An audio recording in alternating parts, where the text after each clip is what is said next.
بسم الله الرحمن الرحيم.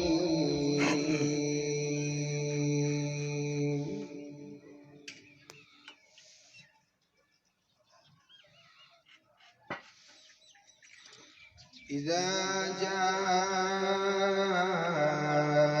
نصر الله والفتح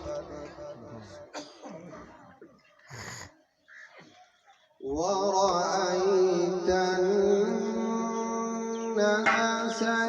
يدخلون في دين الله أفواجا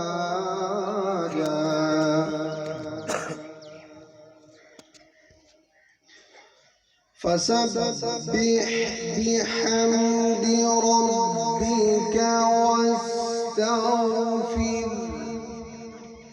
إنه